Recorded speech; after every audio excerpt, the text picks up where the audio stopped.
ಚಿಕ್ಕಬಳ್ಳಾಪುರದ ಶ್ರೀದೇವಿ ಪ್ಯಾಲೇಸ್ನಲ್ಲಿ ಕೆಡಿಎಸ್ಎಸ್ನಿಂದ ರಾಜ್ಯಾದ್ಯಂತ ಕೈಗೊಂಡಿರುವ ಮಾದಿಗ ಮುನ್ನಡೆ ಕಾರ್ಯಕ್ರಮದಲ್ಲಿ ಬುಧವಾರ ನಡೆದ ಮಾದಿಗರ ಆತ್ಮಗೌರವ ಸಮಾವೇಶದಲ್ಲಿ ಮಾತನಾಡಿ, ಮುಖಂಡರಿಂದಲೇ ಜಾತಿ ಗಣತಿ ಮಾಡಿದ್ದಲ್ಲಿ ಮಾದಿಗರಿಗೆ 8.5% ಮೀಸಲಾತಿ ದೊರೆಯುತ್ತಿತ್ತು.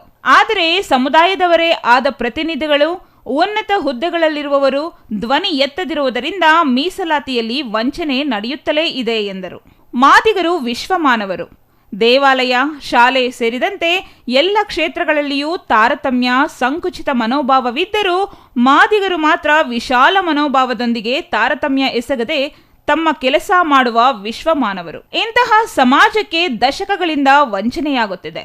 ಆದ್ದರಿಂದ ಮೀಸಲಾತಿ ವಿಚಾರದಲ್ಲಿ ಯಾರನ್ನೂ ದೂಷಣೆ ಮಾಡುವ ಬದಲಿಗೆ ನಮ್ಮ ಪಾಲನ್ನು ಪಡೆಯಲು ಪ್ರತಿಯೊಬ್ಬರೂ ಧ್ವನಿ ಎತ್ತಬೇಕಾಗಿದೆ ಎಂದು ಕರೆ ನೀಡಿದರು. ಕೆಡಿಎಸ್ಎಸ್ ರಾಜ್ಯ ಸಂಘಟನಾ ಸಂಚಾಲಕ ಬಿಎನ್ ಗಂಗಾಧರಪ್ಪ ಮಾತನಾಡಿ, ದಶಕಗಳಿಂದ ಅಧಿಕಾರದಲ್ಲಿರುವ ಕಾಂಗ್ರೆಸ್ಗೆ ಮಾದಿಗರನ್ನು ಅಭಿವೃದ್ಧಿಯತ್ತ ಕೊಂಡೊಯ್ಯುವ ಇಂಕಿತ ಇಲ್ಲವಾಗಿದೆ.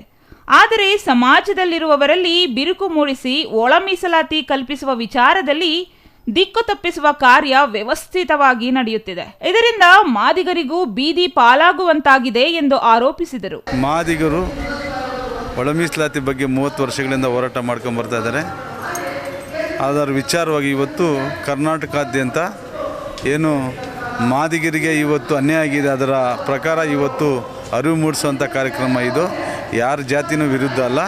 ಅರಿವು ಅಂದರೆ ಇವತ್ತು ಯಾವ್ಯಾವ ಸರ್ಕಾರ ವರ್ಗೀಕರಣ ಬಗ್ಗೆ ಏನೇನು ಕೆಲಸ ಮಾಡಿದೆ, ಬಟ್ ಇವತ್ತಿನ ಆಳು ಸರ್ಕಾರಗಳು ಯಾವ ಥರ ದಿಕ್ಕು ತಪ್ಪಿಸ್ತಾ ಇದ್ದಾರೆ, ಇದು ನೀವು ಯಾವುದನ್ನು ನಂಬಬೇಕು ಯಾವುದನ್ನು ಬಿಡಬೇಕು ಅಂತೇಳ್ಬಿಟ್ಟು ಇವತ್ತು ಅವರಿಗೆ ಮನವರಿಕೆ ಕೊಡೋ ಮುಖಾಂತರ ಮತ್ತು ಅರಿವು ಮೂಡಿಸೋ ಕಾರ್ಯಕ್ರಮದ ಮುಖಾಂತರ ಇವತ್ತು ಮಾದಿಗರ ಯುವಕರಿಗೆ ಇವತ್ತು ಇದೊಂದು ಇಂಡೋರ್ ಮೀಟಿಂಗ್ ಥರ ಇವತ್ತು ಮಾದಿಗರ ಮುನ್ನಡೆ ಕಾರ್ಯಕ್ರಮ ಇಡೀ ರಾಜ್ಯಾದ್ಯಂತ ಎಲ್ಲ ಜಿಲ್ಲೆಗಳಲ್ಲಿ ನಡೀತಾ ಇದೆ.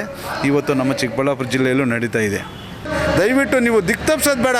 ಇವತ್ತು ಮಾದಿಗರು ಇವತ್ತು ಹೊಡ್ಕೊಳ್ಳೋಂಥ ಪರಿಸ್ಥಿತಿ ಆಗ್ತಾಯಿದೆ ಈ ಕರ್ನಾಟಕದಲ್ಲಿ. ನೋಡಿರಿ, ಇವತ್ತು ಕಾಂಗ್ರೆಸ್ಸು ಆದಂಥ ನಮ್ಮ ಏಜೆಂಟ್ಗಳಾದಂಥ ಇವತ್ತು ನಮ್ಮ ಮಾದಿಗರೇನೇ ಅದು BJP ಕಾರ್ಯಕ್ರಮ ಅಂತ ಹೇಳ್ತಾರೆ.